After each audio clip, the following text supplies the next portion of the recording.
আছি ভারত মহাসাগরে। সাগরের অবস্থা, আমরা যাচ্ছি আফ্রিকা মহাদেশে।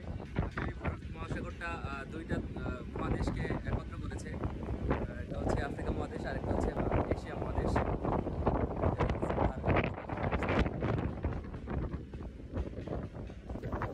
এখন যে অবস্থাটা দেখতেছেন এটা হচ্ছে সাগরের আসর। এটা ভারত মহাসাগরে আছি আমরা। বৃষ্টি বৃষ্টি আসবে এই অবস্থা। আপনারা এখন যে পরিবেশটা দেখতেছেন সাগরের, এটা আসলে নিত্য নতুন পরিবেশ নয়, এটা প্রতিদিনের একই ধরনের পরিবেশ থাকে। কিছু কিছু সময় এটার পরিবর্তন হয়, বাট সাগর এরকমই থাকে আপনার সবসময়। তবে বাতাসের চাপ যখন বেশি থাকে তখন সাগরের পরিবর্তনও অন্যরকম হয়ে যায়। তো চলুন এখন ভারত মহাসাগর সম্পর্কে কিছু জানি। ভারত মহাসাগর প্রায় 73 মিলিয়ন বর্গ কিলোমিটার এলাকা জুড়ে রয়েছে, যা পৃথিবীর প্রায় 20% জলভাগের সমান। এই মহাসাগর দিয়ে প্রায় 40% বাণিজ্য সম্পন্ন হয়।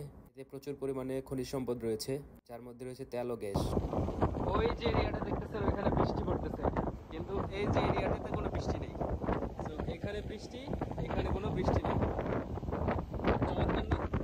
আমি এখন যে স্থানে আছি সেটা হচ্ছে ভারত মহাসাগরের সবচেয়ে গভীরতম স্থান। এর নাম হচ্ছে জাভা ট্রেঞ্চ বা সুন্ডা ট্রেঞ্চ বলা হয় একে। সর্বোচ্চ গভীরতা হচ্ছে 7258 মিটার এবং ভারত মহাসাগরের গড় গভীরতা হচ্ছে 3963 মিটার।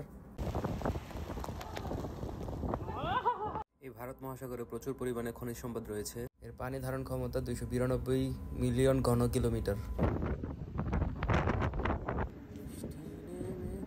আজ আকাশ ভেঙে হাঁটছি আমি মেঠো পথে, মনের ক্যানভাসে ভাসছে তোমার ছবি, বহুদিন তোমায় দেখি না যে।